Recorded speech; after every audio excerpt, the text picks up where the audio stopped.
Hello and welcome to Virtual TrekCon 6. Hopefully you've enjoyed the videos you've seen so far. If this is your first video, thanks for joining us. Be sure to check out our other videos as part of this convention. The link will be in the description below, and you can also visit us at virtualtrekcon.com to get a full view of the schedule and see all the amazing guests that we are going to have this year.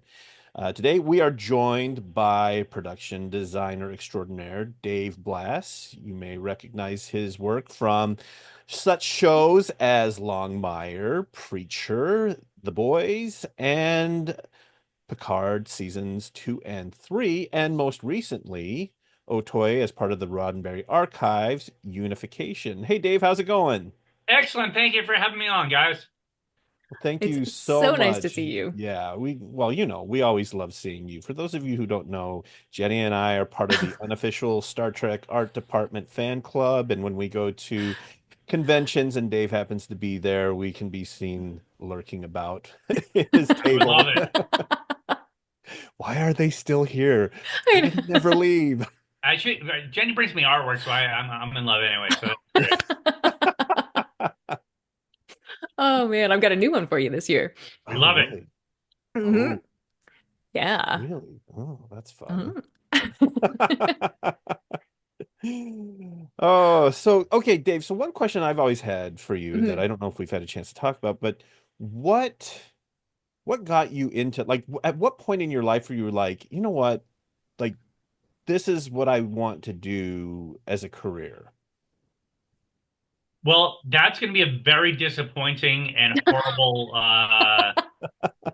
answer because it's going to piss everyone off. Just there's those people who like struggle with their whole life. They're like, Where's my purpose? Where's my meaning?" Mhm.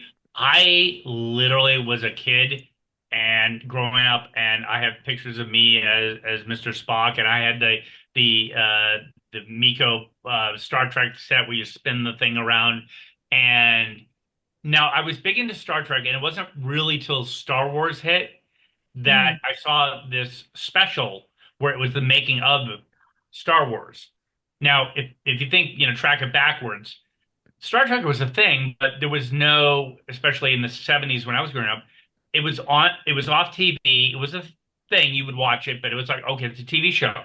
Mhm. But then Star Wars came out in 77, and all of a sudden they did this making of special. And I'm like, wait a second, there's people who do that. I mean, you know it. I mean, in reality, obviously that's not real, but it's like, oh, there's a way that shit's made, and it's models and things and stop motion, and Yeah. there's all these techniques and the thing, and it's like, I'm like, oh, that's what I want to do. I want to do that. I want to like go and make.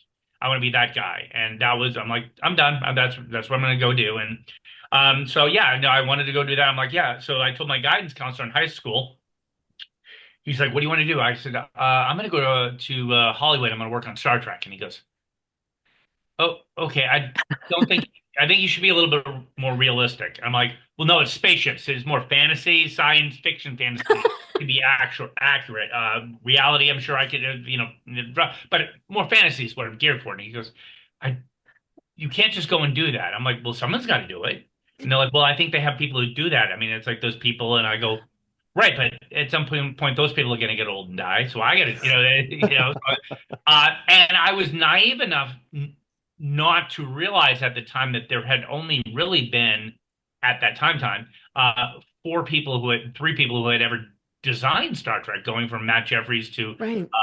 the motion picture, and I think at that point we were into like Star Trek 3. So I was like, it Mhm. wasn't like, oh, there a lot of people have done this over the years. So I went out and started. Initially went to film school at Emerson, where Terry Metalis also. That was how I ended up Right. getting that job, or not how I got it, but it was a connection that we had. Um, and people are like, oh, well, you went to film school. I go, well, I didn't know because my guidance counselor didn't know that. I mean, this is my world at the time. I live in the Mm. sticks. The guidance counselor didn't know that there was such a thing as film school. So I remember everyone applying for things for going to different schools and everything. Everyone sending out applications. How many do you apply to? Like 10, 100? And they're like, Dave, how do you apply? I'm like, I haven't applied anywhere. I'm like, I And then someone says, "Oh, Emerson," and I was living outside of Boston. They're like, Emerson has a film program. I'm like, "Oh, let me check it out." I'm like, and I looked it up, and you had to go to the library and Mhm. use the Dewey Decimal System and look up things. And oh yeah, they have a film school, and so I applied, and I had just finished directing a movie for Students Against Drunk Driving that won a national award and got me some recognition on that. Wow. And when I did that, we used like real. We did like a court hearing and things, and we used real judges and real lawyers and real things. So everything was real. So I had all those connections. So I was able to get a letter from the governor of Massachusetts as my thing on my reference. I'm like, Oh okay, my I got judges, I got lawyers, I God. got the governor of the state, and so I send out my thing with all the clout, and 2 weeks later, I get my acceptance. So here's all my friends. They send out like 10 things, and I'm like, they're like, how many did you play? I'm like, one. And I'm like, I only know of one. And it's like, this Uh, was, I knew like USC.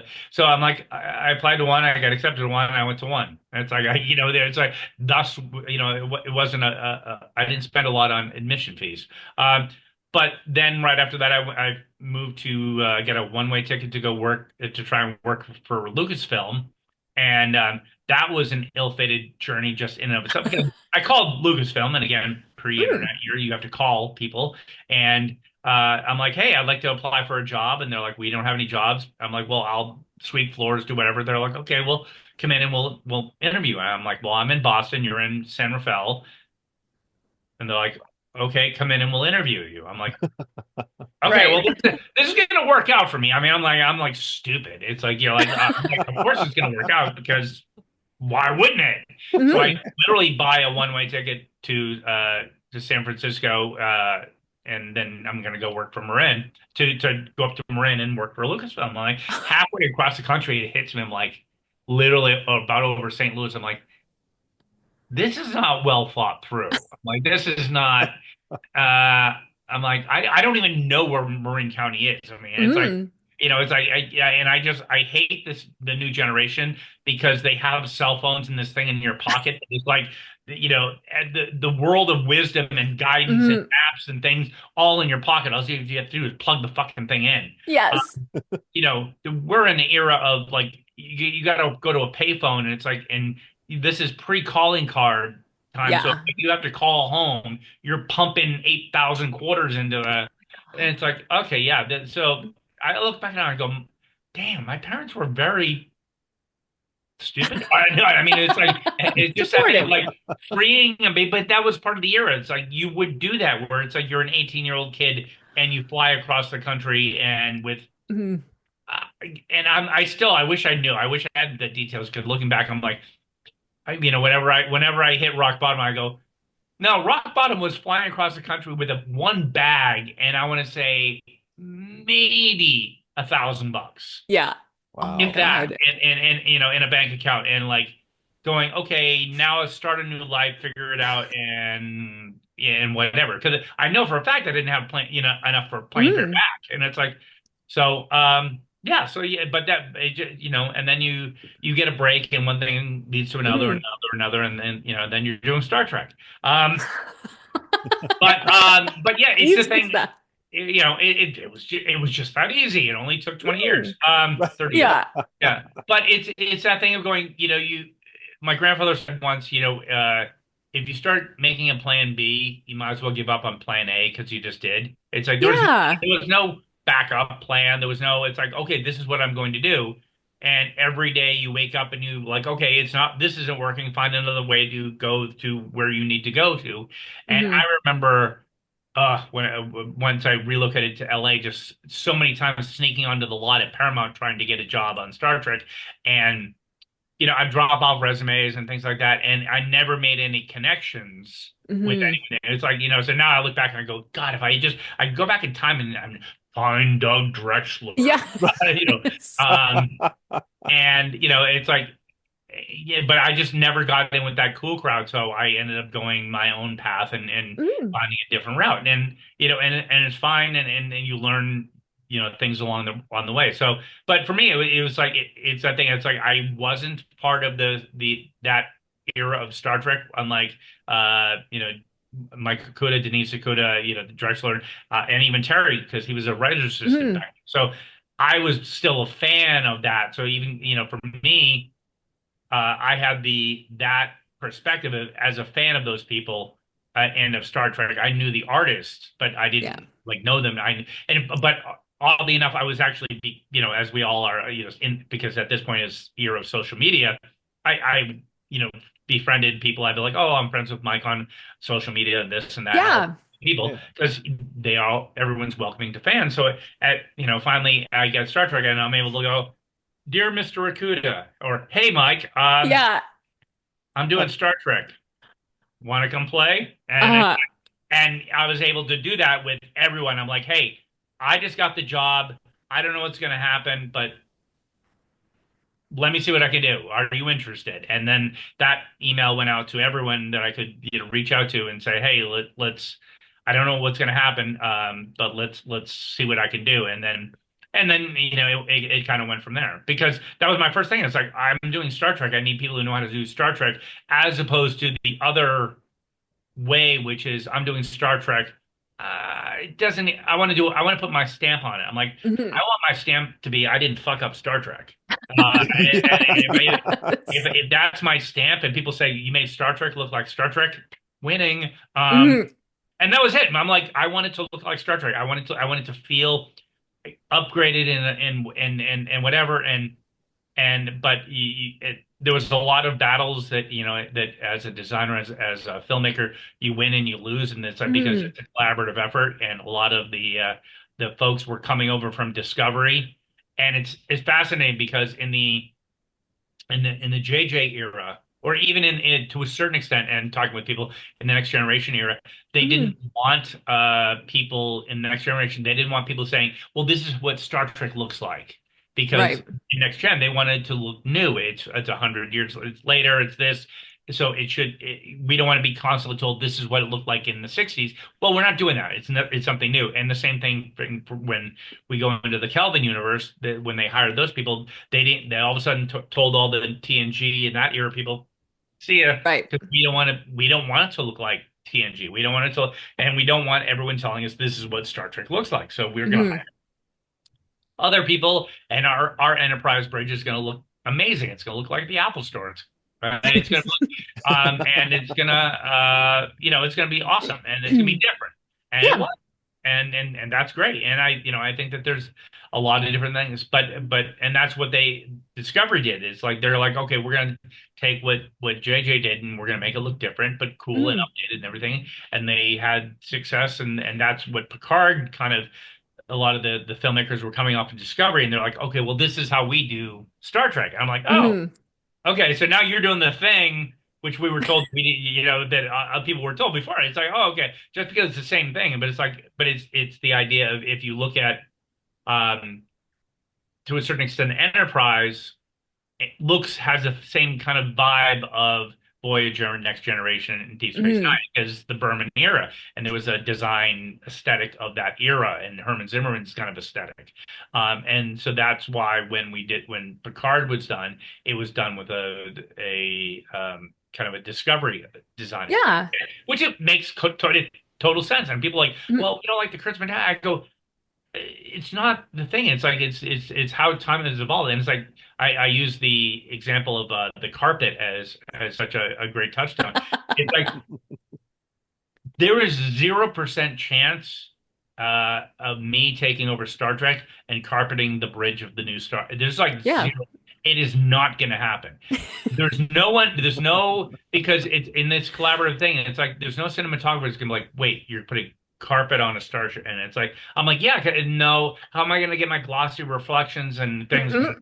And it's like that was just a battle that was never gonna be won. So I'm like, okay, I'm gonna give you that one and then moving on. Mhm. But it's like it's that thing. It's like if you look at most homes now, and I use this as the True. analogy, most homes don't have wall-to-wall carpet. Mhm. Yep. If you go into a new home, and if it's like a new trendy home, it's got hardwood floors. Yep. Yep. So hardwood floors in the era of the Next Generation, oh my God, it's Yeah. like grandma's home. It's like we have wall-to-wall carpet. It's like, hardwood floors are cold and this, and it's Mhm. like, it's like that's like. like old. It's like no one. Yeah. We have wall-to-wall carpet. You wake up in the morning, you put your feet on the ground. It's like nice. Why would you want to have something like Yes. cold and hard and whatever? It's like we have carpet. So now you cut to years later. It's like we're now back to hardwood floor. And it's like, wait, how did that happen? It's like it's Hmm. because there's trends. Uh, Yeah. Yeah. so that is really the design aesthetic. And as I said, it wasn't a battle that I was going to win. If I was to have my personal taste, I wouldn't have gone carpet. I would have gone more of a tactical matting or something. Kind of, if Hmm. you look at the motion picture bridge, it Yeah. has kind of like Yes. a rubber mat with discs on it. It's kind of Yep. like a rubber diamond plate type of thing because it's like it's more of a thing. It's like okay, people are the ship's shaking around. We all know that the bridge, and you want to like Yes. not be slipping and sliding. I mean, everyone knows it's like everyone goes, you're gonna slip on that floor without the car. I'm like, without the carpet, it's like you're Yes. gonna slip on carpet. So Yeah. again, Yeah. my thing was the tactical matting, but again, that lost that. Uh, Hmm. Part of the thing and the reality is that the camera on a dolly can roll on nice flat flooring as Hmm. opposed to carpet, which it can't. They have to put thing down so it saves a lot of time. So Yeah. that thus is, and then as I said, the cinematographers love the glossy shine, and that it gives them that that whole look. So Hmm. uh, there's that. So that was a very long answer for one. See, I love it. I don't No, make that you was guys great. That work. was You throw great. one question at me, I'll talk for 4 hours. That's That no, I perfect. love it. Yeah, exactly. Well, and and to the point of the carpet, I mean, as you guys discovered on the Enterprise D bridge, I mean, rolling that across, the cameras and stuff like that, it damages the carpet. The carpet gets dirty fast. Yeah. Well, one of the things that I look back on it and won't say there was my biggest regret of Star Trek was that COVID hit and that which was Mm. horrible, but it put us in a work from home environment, which meant that we never in 2 seasons of Star Trek had the brain trust, as I called it, the Michael Kuda, John Eves, Doug Drexler, Jeffrey Manda, all these people in one room, like Yeah. collaborating on a daily basis, which would have been the ideal. Um, Hmm. so, I mean, even when we first went, because when we first started season 2, Mike was on For All Mankind, Doug was on Orville, Right. so they would help out on the weekends and things like that. Johnny's was in the office, Hmm. but then once COVID hit, that was it, and we never. But my biggest other regret is that we did back-to-back seasons without having them airing, because if season 2 had aired and the whole carpet drama had hit going to season 3, there's a very real chance that Carpet would have appeared on some sets and everyone would have gone, okay, this is, the fans have spoken. And Yeah. a lot of times you're able to make course corrections based on notes and things like that. So, but because we did season 2 and 3 back to back, we didn't have any time to course correct. But Hmm. but it is also funny that people see those 2 seasons as completely different, even though we finished season 2 on a Friday and started season 3 on a Monday. Yeah. And it was basically for us working on it was basically one deal, but Yeah. Okay, so what was it like the moment that you got that, like, I don't know if it was an email or a call and they're it was a like, call. I remember. Mm. Um, I sum it up best. There's a shot or a scene in the movie Miracle, right after Kurt Russell and his team wins the game against the Russians, and he goes Yeah. along in the corridor, and he just like yeah, and he's like he doesn't want to do it like in front of people, but he's like, "Oh my God, oh my God!" Hmm. I was sitting at a restaurant, Volcano in Valencia, just had the call, and I walked outside, and that was it. I was just like, "Yeah!"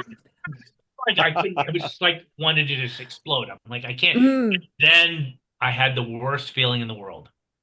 What if I fuck it up? Oh yeah. And it's like the only thing worse than not achieving your goal is getting there and fucking it up. And I'm like, then like it was like 80,000 pounds of dread hit Oh me. I'm like, yeah. holy shit, this is real. And it's Hmm. like, I'm like, holy shit. Okay. I'm here. I did everything. And then all of a sudden you feel 50 years of your weight of your life come crashing down and you're going, Hmm. okay, now I got to deliver. it's like, okay, time to pony up, my friend, and so it was, but it was like one amazing moment, but it was like so quickly, it was just like, boom, oh my Terrifying. God, it's like, What have I done? what have I done? And then like the next day or so, I was on the bridge of the La Serena looking around, going, holy fuck, this is huge. This Yeah. is huge. Uh, Yeah. because that set was just massive, Hmm. and again, Todd Chernowski and his team did a really wonderful job with the design of it.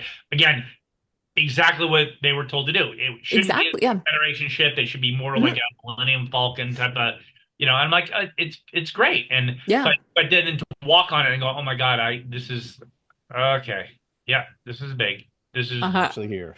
yeah. So, but yeah. So it was that great moment. But there was that moment of yes, achieving my life's goal and doing that, and it was very like the next day that I sent those emails to everyone because as I'm trying to find people, and it's like first of all, I want to connect with who was on the show, who did they hire because I don't want to be the dick who walks in and fires everyone. But Yeah. at the same time, I'm like, okay, well, who was on last season? Hmm. You like them, do not like okay, I like him, I like him, okay, great. And then and then kind of go from there. Yeah. So people like you had the brain trust to go after. But people like Liz or Kit Stolen, where did you find them? Did you have connections with them? Were So they already yeah, oddly enough, so Liz and Kid both came in season 3. So right? and so those were so Liz had been trying to get on the show, and she uh believe it or not, yes, there are people who literally quit Star Trek to go work on other things because they don't like the show. uh so we had that happen. Someone left the show, and Hmm. we had the show had gotten bigger. I brought in another art director, Hmm. and and then at the same time, we had an assistant art director leave. So it's like, okay, so we had that person, so that we brought in Liz to be the assistant art director, and then this art director was doing well, and he came into my office and he goes, well, you haven't told me how long I'm gonna stay, and I'm like, well, I haven't like said you're gonna leave. Yeah.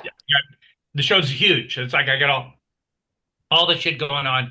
And he's like, well, another show, I've taken another show because they're going to keep me on for the next, 4 months. I'm like, and I'm like, I was like, oh, okay. No, I'm like, I didn't say you were going at it. I'm like, Yeah. what's that thing? I'm like, okay. And Liz had been annoying the crap out of me because she's like sitting there, going, hey, I'm watching Deep Space Nine. I'm into this thing. Did you know this? And blah, blah, blah. And she's got the books and the thing. I'm like, okay, rookie, here's the ball. Amazing. You're in. And Put me in, coach. yeah, and it was that thing, but it was literally that thing of going, okay, I could hire a more experienced person, but you're in my office, you're in the thing, and you're passionate. I'm like, okay, Mhm. I'm gonna give you the ball and let's see what you do with it. And That's that was it. amazing. And that was it at the end of towards middle to the end of season 2. And I saw what you do with it. I'm like, okay, all right, this could work out. And then when we got to season 3, I'm like, okay, I gave her the Elios, and I said, well, here's a set, here's your thing. Let's see what you do with it. And then she just knocked it out of the park. I'm like, okay. Now when it comes to doing the Enterprise, I got to pick someone. I'm like, do I pick the rookie or do I pick the veteran? I'm like, I'm Hmm. gonna go with the rookie. And it's like because she did it just out of the park. And then at the same right around the same time, Kit came in and again replacing someone. It was like, okay, let's here we go. And this is working out. So and again, but it just could not have been like say lucky enough that it Hmm. wasn't. It was it's like just Kit was coming off of Orville, and Oh, gotcha. I think we got him from possibly Doug Drexler. Hmm. Because I said to Doug because he was working on Orville. I'm like, dude, you're working for the cover band. I go, it's it's like what you're playing at the corner bar doing in the cover band. I'm like, come Yeah. play the stadium. And we dragged him away from Orville. Well, after Orville was done, but Hmm. then Kit was also done with Orville, and we were able to bring him on as well. Because part of the problem was, we had so little time. because people don't realize like when you're saying oh back to back scene, well when we're still dealing with Picard and the Borg in the basement of the Chateau Picard, we're Hmm. designing all these other ships for season three, so all that's happening at the same time. So it was just a massive amount, and it's like I've got Borg ships, I've got this, I've got Borg ships in season two, I got Borg ships in season three, I've got the Shrike. I got it's like oh my goodness, and Hmm. then Terry's like oh we need the Enterprise D. I'm like dude. And he's like, well, maybe we can like, how do we end, so I'm trying to figure out how to do that and then all these other things in addition to it. So, but yeah, you just those two people and the entire team Yeah. was phenomenal. And we went through, we had so many people, and people would come in for bits and pieces. And Sean Hargraves, who he designed Mhm. one of the new Enterprises, he was in for a while. Right. He would go off and do something. Tim Flattery was in for a while. And so Darren Doctorman was there, and he's like, he Hmm. came into my office, and he's like, "Hey, I got to go do the remastered, motion picture." I'm like, "Okay, get the fuck out of here. Make sure I get a DVD." And uh, but it's like, and then, but even to the extent of, Hmm. we would have like people like Dan Curry. It's like, I'm like, Hmm. at one point, they talk about Worf having his new weapon, and Right.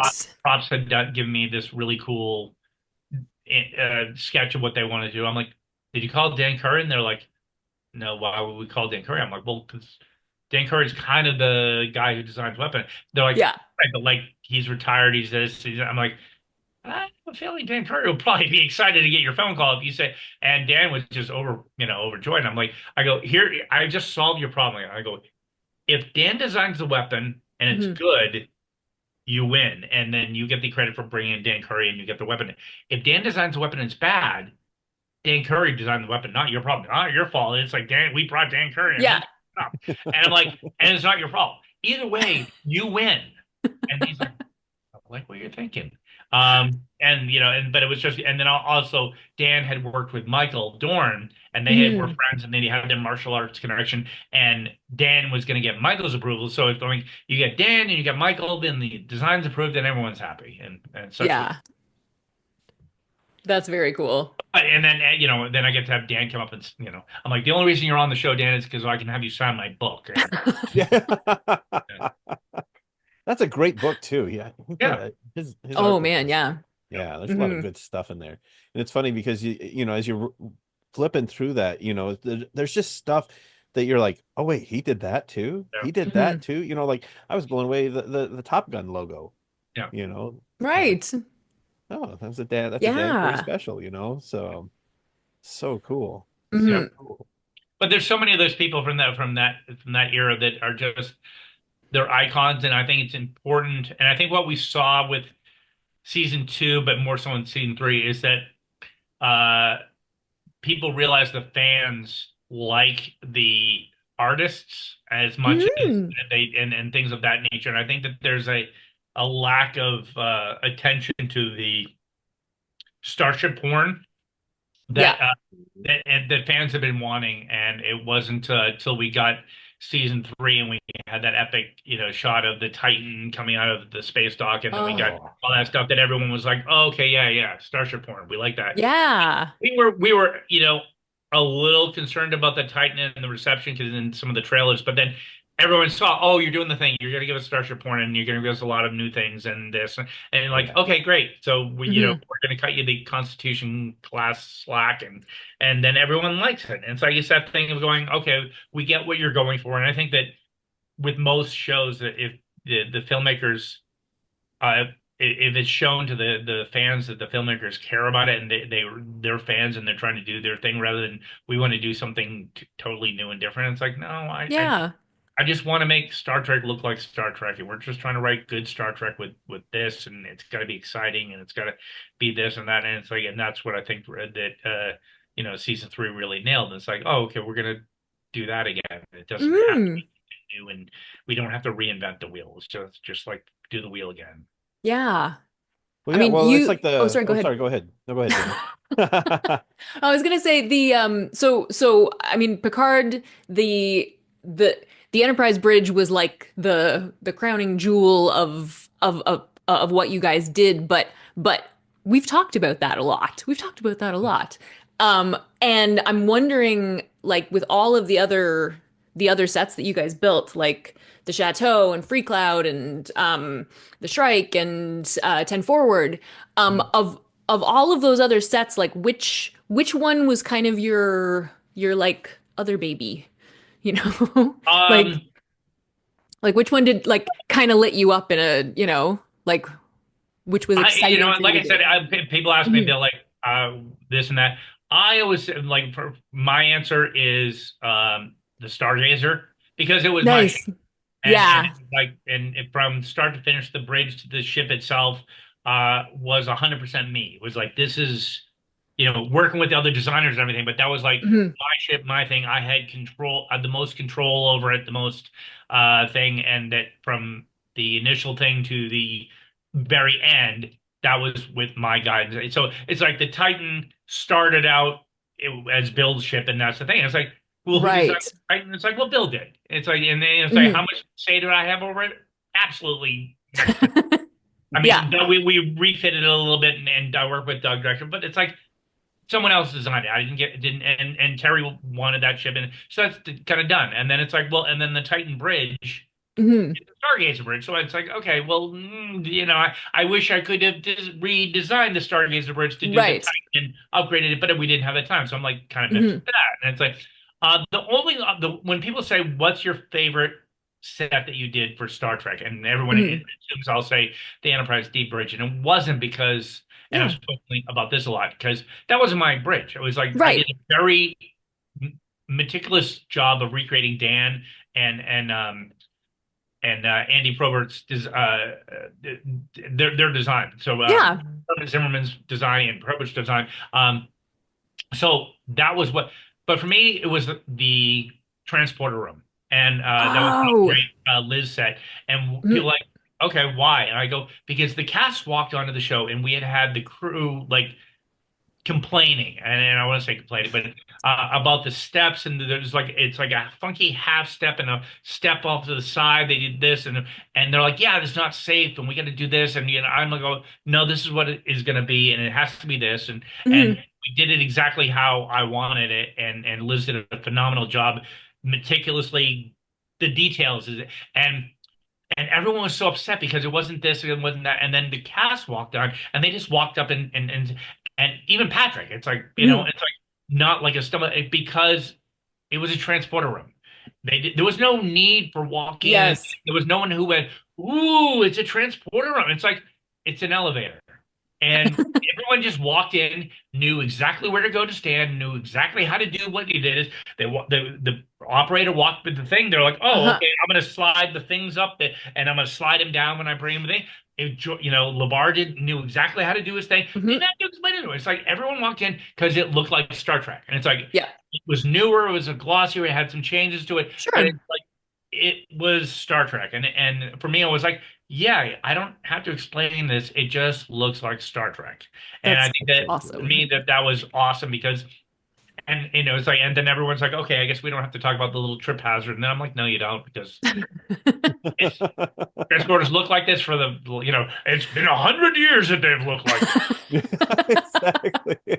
It's a long tradition. Yeah. Well, and then that was my thing on the transporter, because if you look at, Discovery and Strange New Mhm. Worlds, and even our early designs, because initially there was a Mhm. transporter room on the Stargazer, they all try and like one up each other. Oh, it's got to be this new glossy, and I'm like, no, it's just, Yeah. let's just make it look like a fucking transporter room. And we went back to the graded patterns and everything, and Mhm. it was that whole idea of just, let's go back and make it look, because in Next Generation, or actually in the Star Trek movies, Mhm. they use the transporter room from Next Generation, the exact same set. Right. If you look at Yeah. Star Trek 5, it's the same exact set with the same background, same pads, same thing. I'm like, it's just because obviously they didn't want to spend any money. It's like a transporter room. It's like, well, Mhm.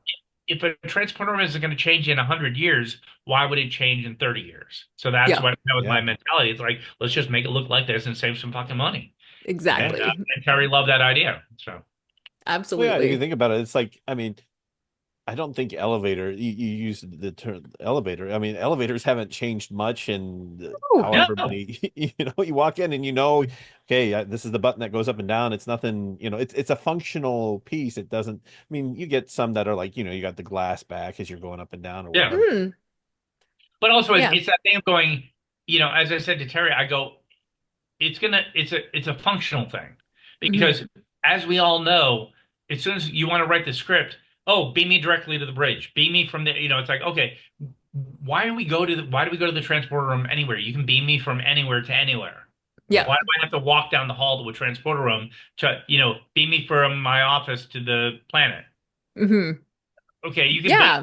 so why do we have a trend? Well, it's a writing convention because you need to, boom, do the thing, and we're gonna go here, and then we're gonna go here, and it's like, okay, well, we're just beam me down, we all beam from our room or whatever, and all of a sudden, but it's that thing of going, well, if we don't have to do that, then but to that point, that was all part of this thing where I have to build the Enterprise D. I don't have as much money as if, I couldn't build a multi-million-dollar transporter room. I Hmm. had to build a transporter room that was going to then become the nacelle room, which was then going to become the environmental control room, which was then blah blah blah. So that Hmm. one room was four different sets, and it had to, so it couldn't be big and crazy. It had to, basically be something we could rework. So, Hmm. but yeah, that's kind of my set that I look at. I go, yeah, that's one of the things I'm most proud of. I love that. That's Yeah. really Well, and if you cool. think about it, isn't that like the truest Star Trek production tradition is how can we take this room and Mm. repurpose it Yeah. to something else? We'll throw some graphic tape over here and shift some furniture Well, around. I would have to say, I point this out in your audience can go back and watch it. If you watch the very final 20 minutes of Picard season three, it was for me as a designer, it was horrifying, but and you always think like this the worst, and then you watch it and you're like, oh, I guess we're good at what we do. Because the last, I want to say 10 minutes of 15 minutes of the show is all shot in the same room, but it's three different rooms where you cut to the same room, different angle, whatever, but it's the same space. We go from Data and Marina Circus Right. um, sitting there doing their psychology thing. Then you go to Raffi Hmm. and I think Worf. and Worf to have Yeah. their conversation, and then you go to Jack and having his scene with Q, Hmm. and they're all in the same room, and it was just redressed, and you're like, this is, I mean, it's gonna scream that it's the same room. And Hmm. we changed the windows out, we did a little thing, but it was like it worked. I mean, it was just, and it's like, and no one, oh, it's the same room. And it's like, you realize that if you give the fans the authenticity of what you're trying to do, they Hmm. will give you so much leeway to do a lot of stupid stuff. And it's like, again, one of my favorite things, and Terry gets mad at me every time I point it out. I just keep doing it because whatever. Is that the fact that the Shrike was the downstairs of La Serena, and I just took a couple all the pieces off of we had just wrapped the Elio set. I said, Hmm. that, and get some duct tape, and I'll tell you where to put it. Amazing. And we just put it on the Elio. So I said, and I sent a photo. I took a photo, did a little mock up on my computer, and I sent it to Terry. I go, here's the strike. He goes, oh, that's awesome. How much is that going to cost? I go, it's done. We're give me 5 gallons of copper paint and we're done. And Yeah. that was literally everything from the Helios just reconfigured on the basement of the Shrike with some little Wow. cutouts in it. And it's like, okay, that's how you do Star Trek. That's how you do something on a Mm. budget. You just reuse what you have. And that was the advantage of the 90s Star Trek, which is you had all that stuff from Voyager, from all the stuff sitting there. Yeah. You could move it from one state. Oh, we're going to use the consoles from the Enterprise on the Excelsior, and we're going to Mhm. reuse this on that. And there's the guy Yerk on uh, Yeah. Oh yeah. he'll point out how this was reused, and even Mhm. going back to the original series where they had the Nomad probe. Later on becomes the Klingon cloaking device. That's So amazing. Oh yeah. so it's like, you just repurpose, reuse, and that's Star Trek. And again, the Mhm. fans don't care. They don't, no one ever sat there and said, "Oh, this is."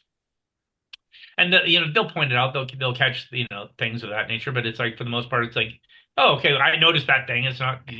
Yeah, it's more like a treasure hunt instead of a Yeah, yeah, instead of a Well, criticism. and it yeah, becomes part of that like endearment, at Hmm. least for me when I see yeah, that stuff. And it's a fun thing to be able to see, oh yeah, they reused that and that. And it, again, it ties things together from, behind the scenes. Yeah, I don't know, I love that exactly. stuff. yeah. I love that. Mhm. So, so okay, so you went from there, and more recently we saw Unification from Mhm. the Yep. Roddenberry archive, which was absolutely amazing, and in so many ways. So how did they just, they were like, hey Dave, we think that you're super cool and did super great work. Do you want to come hang out with us and do something really fun? Yes, I wish it was always that. No, I after finishing with Picard, I had met with them, and they were all obviously looking at preserving a lot of the Star Trek history. And Mhm. having come off the show and knowing that I was such a fan, they're like, "Oh, we'd love to, have you on board and bring you on as part of as a consultant." And then that was, on the time when they were doing their project of rebuilding all the Starship bridges. Like, Right. could you help advise us on that? And um, so I worked with them on that project. And then when they were all at this point, they were getting into their other films, and they had done the previous version where it was the Spock finding Kirk's. We see Spock on Veridian 3, and he picks up Kirk's badge, and which that didn't have as much of a story to it as Unification. But then, Mhm. so then we were working and we're like, oh, we want to do this thing, and we want to, kind of continue with what, you guys started a little bit in Picard, which is, Picard's body is in the Daystrom station. We, why and how and what do we do with that, and to tell this story of bringing these two people back. But the main thing is we have this technology we're trying to showcase, and we're trying to figure out how to use it and how to tell stories and what and all it's that whole thing. It's like the lost eras or the eras in between different things, and Mhm. exploring how you could tell those little stories. And they brought us in, and it was great because it was another instance where they had all these tech people who knew how to do things, but they didn't know everything. And so I got to actually sit there and officiate the wedding of Spock Oh, and so cool. Savick, which was just insane to, No way. yeah, because also when I say that, I actually mean it because Mhm. there I am with Robin Curtis. Ah, My God, Robin Curtis, probably one of the nicest people in the she galaxy. is, isn't she? I would put her and Jonathan Frakes on up against anyone in the world for the nicest people in the world. But Robin is just one of the kindest souls ever. Mhm. And but so I get to meet her and the actor who was playing Spock. But when I'm looking at the screen, I'm actually seeing Leonard, like, and this is all done in real time. Right. So I'm looking at the screen and I'm seeing Sabick in Spock. And I'm going, oh my God. So I was explaining to them, they were like, well, what should we do with the wedding and things? And I'm like, oh, well, you have to do the thing. And then and so I had done all this research. So, but I'm explaining it to them at the wedding, and I'm like, oh no, you got to do this and then this, and this is what, and then I'm explaining the history of the whole thing. And Mhm. I was just like insane to be doing that. And, but yeah, that was wonderful. Oh, But the biggest thing was watching Sam Witwer, um, Mhm. and this is when the film came out. I was like adamant with them. Like I go, guys, this film's going to hit really big, but it's you got to have the message behind it, which is like this is not AI. This is performance Yes. capture with digital makeup because we had like the computer would do the Kirk face Mhm. if you just like Sam, like they could put it on me and I would look like Captain Kirk. But Sam was able to study if I do this with my face or do this or Mhm. move my cheeks like this, it makes the digital makeup do this. But he would study the Kirk face, the Shatner performance, and he goes, okay, yeah, so he does this, and then he does this, and he tilts his head and moves his thing, and he gets this little smirk. This part of his chin goes up. So he studied all that, and then would study in the mirror or with the computer Hmm. see what he had to do with his face to make the computer do what he was trying to get it to do, so it would match Kirk. Because if you Yeah. look at all these other like the Lucasfilm and the things, and again, they do a wonderful job. But Mm. like if with when they de-age someone, Yeah. like a Yeah. lot of times, like it's like the Carrie Fisher. It looks like her, it's kind of thing, but it's missing it by that thing. And I go, the Yeah. thing is what Sam brought to it is that performance. Hmm. There's like Mhm. that scene where he turns around and it's like young Kirk, and he turns around and it's that perfect shot from Yeah. enemy within. It's like because he nailed the performance of, so the computer's doing the computer, but it's the performance of Shatner mixed with Sam combined, which then brings the reality to it, and it's Hmm. phenomenal. Well, And but it was just watching it in real time, because again, that's one of the things that hasn't people don't realize is that this isn't post production where they go in and put a face on it Exactly. months later. We're watching it, so I'm literally watching Willie, Captain Kirk standing there, and like if I say, "Hey, Hmm. Sam," whatever, and he will turn and respond to me as Captain Kirk. Uh, Yeah. and they did experiment. They did some things with Sam where Sam was also able, because he practiced and studied his voice, and he's able to do the Shatner voice as well, close Amazing. enough that it was fucking scary. Hmm. wow. He would sit there and do a scene, and you'd be like, okay, what do you do? And they can adjust it. So there's so much Hmm. to explore with that technology but the main thing was, and what I loved it is that it brought all the fandom together. It brought together the all the websites really have had some challenges in recent years with Hmm. Star Trek. Everyone loved it, and it was because it captured the core value of Star Trek. It's not a science fiction. It's about people. It's about these characters. Exactly. It's about life Hmm. and the thing, and it just struck that core value in such a right way that people like, oh yeah, that's what we've been missing. And so it's about the characters, it's about the friendship, it's about the emotion. It's a drama that happens in space with all this crazy stuff, but in the end, it's about these people, and it's not Exactly. about the fluff. Yeah. Yeah. And honestly, I mean the technology that you guys were using, if it hadn't been what it is, if it wasn't performance based Yeah. and it was just kind of a mask, it wouldn't have hit that hard. It No. wouldn't, people wouldn't have resonated with it in the same way. So it's a real credit to that Yeah. technology and to Sam's performance. Yeah. I Like, mean, I watched the new Indiana Jones movie, which I mm, think was probably one of the better ones. yeah. Um, I thought was just phenomenal. Like it looks like young Indiana Jones. I'm like, oh, that's Yeah. great. But again, and it just shows you what we can do, and whatnot. Hmm. I think a lot of the de-aging stuff is really great, but yeah, I mean, it's the technology, but it wasn't about the technology. It was about the characters and the emotion. I think Yeah. that's really what it became. It was about the connection of two people's hands, and that, and you're Well, like, oh, okay, that's what this is really about, and it Yeah. wasn't like a whatever. It's like so. Uh, Yeah. and so there was like I saw like five or six different countdown of the best films of 2024, and two of them had that as the best film, and it's like Hmm. which is just such a nice thing to see, especially for Star Trek, so that I can sit there and say, I did that, I make Star Trek look like, if I was to literally put it on my gravestone, he made Star Trek look like Star Trek, and it's like, Yeah. okay, if that's what I'm known for, I'll take it. Exactly. Exactly.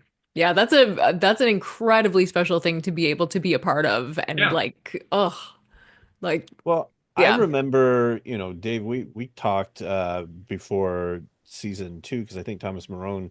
Maroney, I always forget how to pronounce his last Yeah. name. But he had mentioned or recommended me to you, and we talked on the phone, and I just remember getting off the phone and going, "Oh my gosh, this guy gets it." Yeah. And I said the same thing to Doug. I was just like, "Doug, I talked to this guy, Dave Blass," and he's like, "Oh yeah, I know Dave," and I said, "I I this guy just understands." Like I was Mhm. very excited about, Yeah. whether Well, or not it, I mean, obviously it didn't turn out to, the schedules didn't work out for me to be a part of it. But Mhm. but it was one of those things where I was just like, okay, Star Trek is in good hands. Yeah. Yeah. Well, again, and I appreciate that, and again, Thomas and the guys at Cryptic, that was another um, thing that I it's it's funny, all these things that I got shit for, and then okay, that was another one that I got shit for, which was I reached out and because we're designing the card and trying to find designers and people who know Starship, and I found the Mm. online game. I'm like, oh, this is amazing! Look at all these great ships, and all of a sudden I have to design a fleet of ships Yeah. to show up. And famously, in the end of season one, the Zheng He fleet shows up, and it's 100 of the same ships, or, Hmm. or 100 of variations of the same Yeah. ship. And fans weren't happy. I wasn't happy. Hmm. So I'm like, okay, well, that can't happen again, but it was going to happen again. And I'm like, okay, that's a problem. I have to Hmm. find a solution. And it was like, okay, how do we, and to do that deal and bring in the online game people was such a amazing thing. And to have Thomas and Hector Ortiz come in during COVID, they helped out and they're like, yeah, we're not getting paid. We're already getting paid. Let's all design starships because if we weren't doing this and we weren't getting paid, we'd be designing starships. Yeah. And this is what we would do for fun, but let's do it for real. And so we had meetings with John Eves and Doug Drexler and those guys, and helping flesh out the early designs of the Stargazer. And that was so important, just for the collaboration Hmm. and then later on, we were able to bring their ships into the show, and that panned out so well. And I think that that was another one of those things. It's just like I'm like, guys,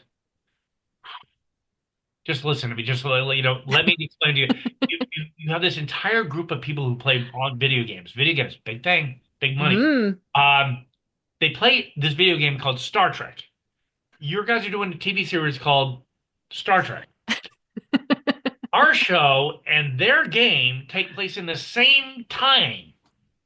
Hmm. Both called Star Trek. Why don't we bring their ships into our? It's like this, and it was just like, wow. Yeah. Am I the guy who's figuring this shit out? I ain't that bright. And then we were able to do that. And then when that hit, and then that first week, I tweeted out all the ship names and this and that, and that one thread that I did just blew up. And Hmm.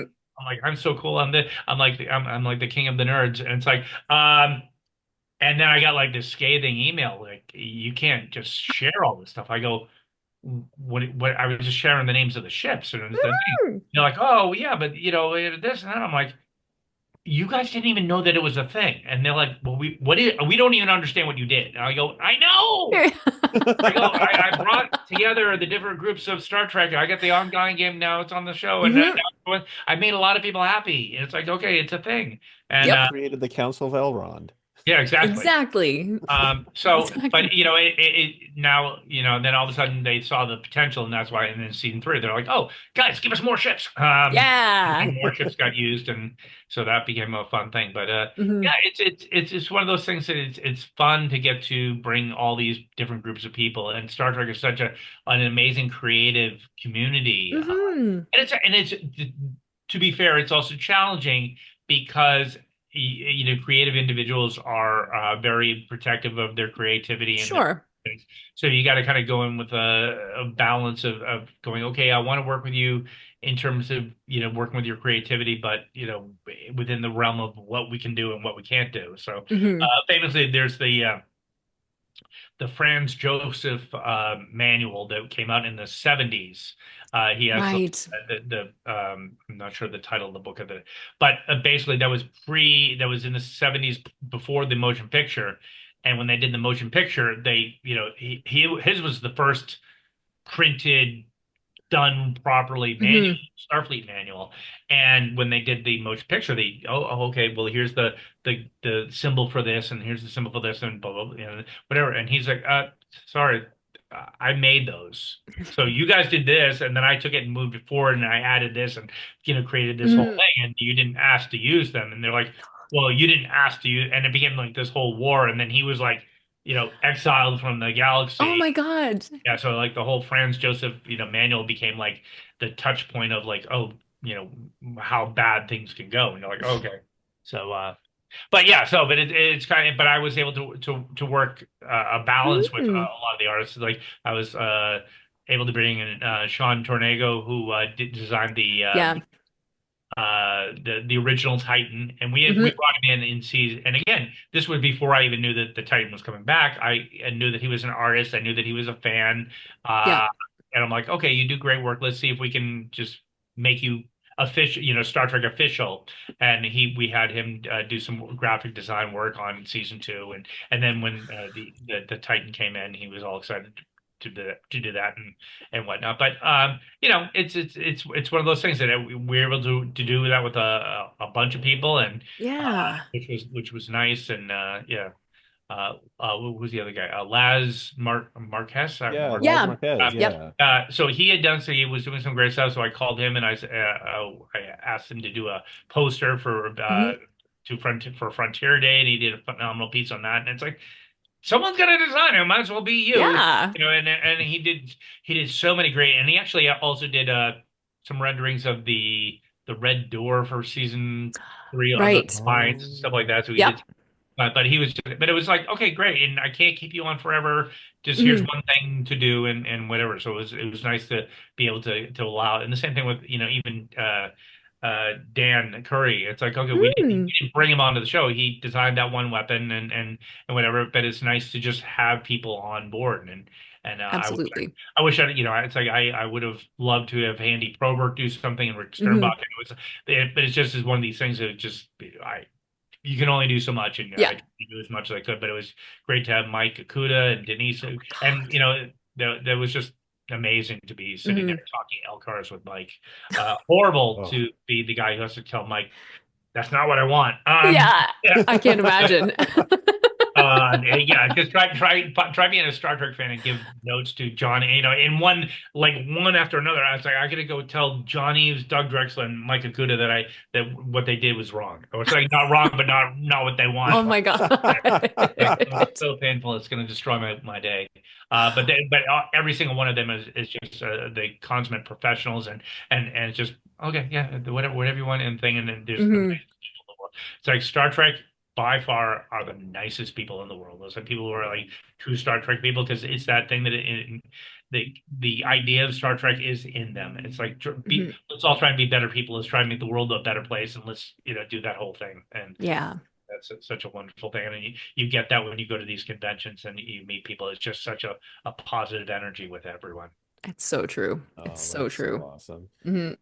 Well, we're just about out of time, but before we go, I also want to mention because I Mm. this is something that I enjoy that you do is that you're a concert photographer. I am. Yes. It's my side hustle. Yeah, I got into that many years ago, and again, because I travel so much with work, it's like you go on the road, and right now I'm in Atlanta, and you end up in an Airbnb, and you can't really bring stuff with you because you Mm. go on a plane, you can bring a couple bags of clothes, and then but here I'm here for 6 months. I got into doing photography, and then specifically concert photography and then it just kind of grew from a hobby to a passion to a thing I get to do on a regular basis. So I get to, and as people look to the front, they're like, "Wow, how like is that from the front row?" I'm like, "No, I'm actually in front of the front row." Uh, in the photo pit. But yeah, I write write and photograph for a number of publications, so I get to do that on the side. So I shot a couple of bands here in Atlanta already, but it's because I travel around, it's something I can kind of take with me and take my cameras and then go enjoy it. But photography is a passion and a hobby of mine. So and luckily for all you Star Trek fans, because now you have beautiful photos of the Enterprise D, which I know from experience you did not have before me because we couldn't find anyone. It's Uh, true. yeah, so it's like we're finally going through the like thing, and I'm like, oh, okay, can I get a well lit photo of the set? I'm like, so we have thousands of well lit photos of all my sets. Hmm. So, So but yeah, cool. you can check me out on Dave Blass Photography on Instagram or Twitter at Dave Blass. I think I'm Dave Blass on Blue Sky, and I Hmm. have cross post there more, and I'm also Dave Blass Photography on Threads. But yeah, hit me up on whatever, and if I'm not posting on your thing, send me. I have my DMs open on it on all of them, so just sit and hit me up and say post more shit on this site. Nice. And I'll take it. So Well, we we'll need make the sure to put, reminder. Yeah. yeah, exactly. And we'll make sure to put those links Hmm. because Yeah. if you're not following Dave on any of those platforms, you really should because there is Yeah. some just I mean from Star Trek stuff to if concerts are your thing, I mean there's just some really cool stuff. So Hmm. well, we are out of time. So on behalf of Jenny and myself and the virtual TrekCon game, Dave, thank you so much for taking the Oh, thank time you out of guys your for having me. schedule to It's meet always a with pleasure us. to connect with you. You're two of my favorite Star Trek fans ever. Aw. And yes, and by the way, we did not Mm, coordinate this. We just all happened to stumble right? with our Titan outfit. I'm So like, it's like, hmm. yeah. It's so awesome. Oh, Titan forever. I know, Okay, right? well, stay tuned for the next virtual TrekCon video. Again, the links are in the description below, and enjoy the rest of the convention.